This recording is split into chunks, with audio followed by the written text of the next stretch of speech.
নমস্কার বন্ধুরা, আমার আজকের রেসিপি মুগ পুলি। শীতকালের দুর্দান্ত স্বাদের একটি পিঠে রেসিপি। অনেকেই এই রেসিপিটি অনেকভাবে তৈরি করে নেয়, কিন্তু কিভাবে বানালে এই রেসিপিটি একদম পারফেক্টভাবে তৈরি হবে আর ভাজার সময় একটাও ভেঙে যাবে না, আমি সেই রেসিপিটি তোমাদের সঙ্গে শেয়ার করব। রেসিপিটি ভালো লাগলে আর এরকম নিত্য নতুন রেসিপি পাওয়ার জন্য ভিডিওটাকে একটা লাইক দিয়ে চ্যানেলটাকে সাবস্ক্রাইব করে নেবার অনুরোধ রইল। চলো তাহলে দেখে নেওয়া যাক পুরো ভিডিওটা। প্রথমে গ্যাস অন করে একটা কড়াই বসিয়ে তাতে দিয়ে দিচ্ছি হাফ কাপ সোনা মুগ ডাল। ছোট বা বড় হাতের কাছে যে ধরনের মুগ ডাল পাওয়া যাবে সেটা দিয়েই কিন্তু এই রেসিপিটি বানানো যাবে।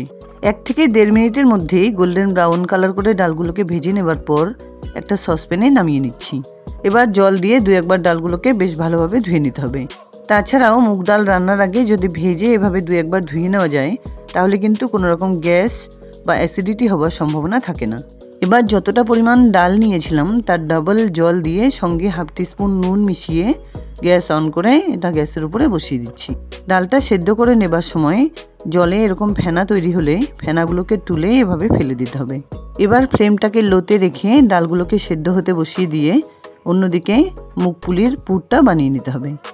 তার জন্য একটা কড়াইতে নিয়ে নিচ্ছি 1 কাপ নারকেল কোড়া, 1 কাপ গ্রেট করে নেওয়া গাজর, এর সঙ্গে নিয়ে নিচ্ছি হাফ কাপ দুধ, হাফ কাপ চিনি আর হাফ কাপ গ্রেট করে নেওয়া খেজুর গুড়। এরপর যা যা মিশিয়ে দেব সেটা বানানোর সময় তোমাদের সঙ্গে শেয়ার করে নেব। এবার হাত দিয়ে সবকিছু খুব ভালোভাবে মিশিয়ে মেখে নিচ্ছি। আমি এখানে গাজর মিশিয়ে পুরটা একটু অন্যরকমভাবে বানালাম, তোমরা তোমাদের পছন্দ মতো মুগ পুলির পুর বানিয়ে নিতে পারো। এবার গ্যাস অন করে কড়াইটা গ্যাসের উপরে বসিয়ে দিচ্ছি আর কন্টিনিউ নাড়াচাড়া করে এভাবে এটাকে জাল করে নিতে হবে। পুলি পাটিসাপটার জন্য পুর তো তোমরা অনেকভাবেই বানিয়ে নিয়েছো, আমার এই রেসিপিটি ফলো করে এভাবে একবার বানিয়ে নেবার অনুরোধ রইল। দেখবে পুরটা দেখতেও যেমন সুন্দর হয়, খেতেও কিন্তু অসাধারণ হয়। 3-4 মিনিট জাল করে নেবার পর এর সঙ্গে মিশিয়ে দিলাম 1 টেবিল স্পুন চালের গুঁড়ো, 1 টেবিল স্পুন ঘি। খুব ভালোভাবে চালের গুঁড়ো আর ঘিটা এর সঙ্গে মিশিয়ে নেবার পর একটু টাইট হয়ে এলে এর সঙ্গে আমি মিশিয়ে দিচ্ছি 1/4 কাপ খোয়া ক্ষীর। খোয়া ক্ষীর কিন্তু মিষ্টির দোকানে খুব সহজেই কিনতে পাওয়া যায়। আর তাছাড়াও হাতের কাছে যদি খোয়া ক্ষীর অ্যাভেলেবেল না থাকে এমনিভাবেও কিন্তু পুরটা খেতে খুব ভালো লাগবে। এই পুরটা কিন্তু একটু টাইট করেই বানিয়ে নিতে হবে, তা না হলে পুলি বানানোর সময় ভেতর থেকে বেরিয়ে আসতে পারে। আর আমার এখানে পুরটা বানিয়ে নেওয়া হয়ে গেছে, এবার এটাকে একটা বাটিতে নামিয়ে নিচ্ছি।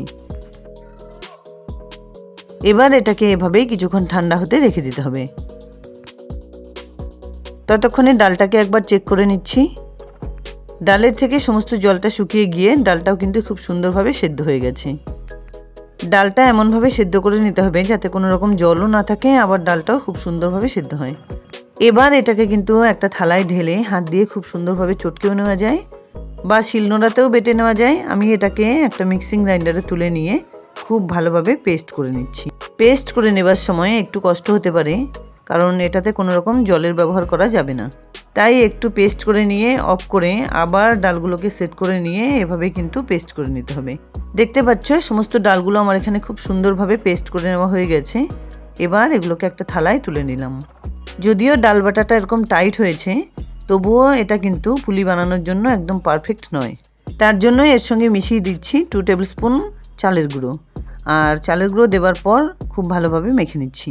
শুধু ডাল বাটা দিয়ে পুলি বানিয়ে নিলে ভাজার সময় কিন্তু এই কারণেই পুলি ভেঙে যায়, সেই জন্যই প্রয়োজন মতো কিছুটা পরিমাণ চালের গুঁড়ো এভাবে মিশিয়ে নিতে হয়। প্রথমবারের দেওয়া চালের গুঁড়ো মিশিয়ে নেবার পর প্রয়োজন মতো আরও 2 চামচ চালের গুঁড়ো মিশিয়ে দিলাম। আটা বা ময়দার মতো অতটা শক্ত না হলেও যাতে পুলি বানিয়ে নেওয়া যায় সেরকমভাবে এই ডাল বাটাটা মেখে নিতে হবে। খুব সুন্দরভাবে এটাকে মেখে নেবার পর একটা প্লেটে নিয়ে নিচ্ছি কিছুটা পরিমাণ চালের গুঁড়ো আর সঙ্গে বানিয়ে নেওয়া পুর। এবার এর থেকে একটু পরিমাণ ডো তুলে নিয়ে হাতে এভাবে গোল করে নিয়ে একটু চালের গুঁড়ো মাখিয়ে নিয়ে তারপর একটা বোল শেপ বানিয়ে নিতে হবে। এবার পরিমাণ মতো পুর এভাবে ভরে দিয়ে চারদিকে এভাবে পেঁচিয়ে লম্বাটে করে একটা পুলি বানিয়ে নিতে হবে। চালের গুঁড়ো দিয়ে যেসব পুলি বানিয়ে নেওয়া হয় তাতে কিন্তু ডিজাইন করে নেওয়া যায়। মুগ পুলি বানানোর সময় ডিজাইন করতে গেলে কিন্তু ফেটে যেতে পারে, তাই ডিজাইন করার বদলে পটলের মতো এরকম লম্বাটে করে তারপর দুদিকে একটু এভাবে চেপে দিলেও খুব সুন্দর কিন্তু পুলিগুলো বানিয়ে নেওয়া যাবে। ঠিক একইভাবে একটু সময় নিয়ে সবকটা পুলি আমি এর থেকে বানিয়ে নিচ্ছি। এর আগেও আমার চ্যানেলে আমি ভেজ, ননভেজ বা অ্যাট্রাকটিভ অনেক ধরনের রেসিপি শেয়ার করেছি। তাছাড়াও বিভিন্ন ধরনের পিঠে পুলির রেসিপি শেয়ার করা আছে, তোমরা প্লিজ একবার চেক করে নিও। মোটামুটি 10-15 মিনিটের মধ্যে আমার কিন্তু সমস্ত পুলিগুলো এখানে বানিয়ে নেওয়া হয়ে গেছে। আর বানানোর সময় এরকম একটা ভেজা সুতির কাপড় দিয়ে ঢেকে রেখেছিলাম যাতে ফেটে না যায়। এবার গ্যাস অন করে দুটো কড়াই আমি বসিয়ে দিয়েছি, সঙ্গে পুলিগুলো নিয়ে নিয়েছি। এবার একটা কড়াইতে দিয়ে দিচ্ছি 150 গ্রাম খেজুর গুড় আর সঙ্গে হাফ কাপ চিনি। এবার এর সঙ্গে মিশিয়ে দিলাম 1-1.5 গ্লাস জল। এবার একটু নাড়াচাড়া করে চিনি আর গুড় গলে আসা পর্যন্ত জাল করে নিতে হবে। তাড়াতাড়ি বানিয়ে নেওয়ার সুবিধার্থে আমি কিন্তু গুড় বেশিরভাগ সময় গ্রেট করে ইউজ করি। এটাকে এভাবেই রেখে পাশের কড়াইতে দিয়ে দিচ্ছি বেশ কিছুটা পরিমাণ সাদা তেল। তেলটা গরম হতে হতে গুড়ের ডালাটাকে একটু এভাবে ভেঙে দিচ্ছি যাতে খুব তাড়াতাড়ি জলের সঙ্গে মিশে যায়। এদিকে তেলটাও কিন্তু খুব সুন্দর গরম হয়ে গেছে। এবার ফ্লেমটাকে মিডিয়ামে রেখে কয়েকটা পুলি আমি এতে ছেড়ে দিচ্ছি। তেলের মধ্যে ছেড়ে দেওয়া যায় এরকমভাবে কয়েকটা পুলি ছেড়ে দিয়ে কিন্তু ভেজে নিতে হবে। একসঙ্গে বেশি করে পুলি ভাজতে গেলে কিন্তু ভেঙে যেতে পারে। অন্যদিকে গুড়ের রসটাও একটু খেয়াল করে জাল করে নিতে হবে। পুলিগুলো ভাজার সময় খেয়াল রাখতে হবে যাতে ফ্লেমটা মিডিয়াম টু হাইতে থাকে। লো ফ্লেমে পুলিগুলো ভাজতে গেলে কিন্তু নরম হয়ে ভেঙে যেতে পারে। 2-3 বার উল্টে পাল্টে পুলিগুলো ভাজতে ভাজতে গুড়ের রসটাও কিন্তু জাল করে নিতে হবে। 5-6 মিনিট ধরে জাল করে নেবার পর গুড়ের রসটা কিন্তু আমার এখানে রেডি হয়ে গেছে। আর দেখতেই পাচ্ছ খুব সুন্দর একটা কালার তৈরি হয়েছে। আর এখানে পুলিগুলো গোল্ডেন ব্রাউন কালার করে ভেজে নেওয়া হয়ে গেছে। এবার একটা ঝাঁঝরি হাতা দিয়ে তেল ছেঁকে পুলিগুলো তুলে নিয়ে এই রসে ছেড়ে দিচ্ছি। আর ঠিক একইভাবে মিডিয়াম ফ্লেমে বাকি পুলিগুলো কিন্তু ভেজে নিতে হবে। মুগ পুলি অনেকে তো অনেকভাবে বানিয়ে নিয়েছো, আমার এই রেসিপিটি ফলো করে একবার এভাবে বানানোর অনুরোধ রইল।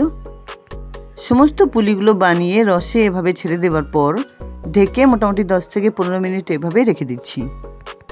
ফিরে আসছি 15 মিনিট পর।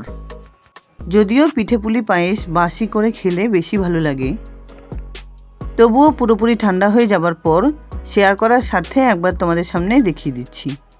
পুলিগুলো যাতে ভেঙে না যায় তার জন্য কিন্তু আমি বানানোর সময় যেভাবে দেখালাম সেভাবেই চালের গুঁড়ো দিয়ে ডাল বাটাটা মেখে নিতে হবে, তাহলেই পারফেক্টভাবে ভেজে নেওয়া যাবে আর দেখতেও ভালো লাগবে।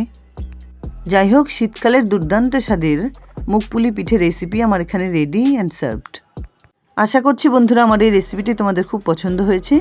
যদি এতটুকুও ভালো লেগে থাকে তাহলে প্লিজ ভিডিওটাকে একটা লাইক করো, শেয়ার করো ফ্যামিলি ফ্রেন্ডসদের সঙ্গে। আর আমার চ্যানেলে নতুন বন্ধু হয়ে থাকলে প্লিজ চ্যানেলটাকে সাবস্ক্রাইব করে পাশে থাকা বেল আইকনটা অলে করে দিও, যাতে আমার আপলোড করা সমস্ত রেসিপির নোটিফিকেশন সবার আগে তোমাদের কাছে পৌঁছে যায়। দেখা হচ্ছে নতুন কোনো রেসিপি নিয়ে। ভালো থেকো, ধন্যবাদ।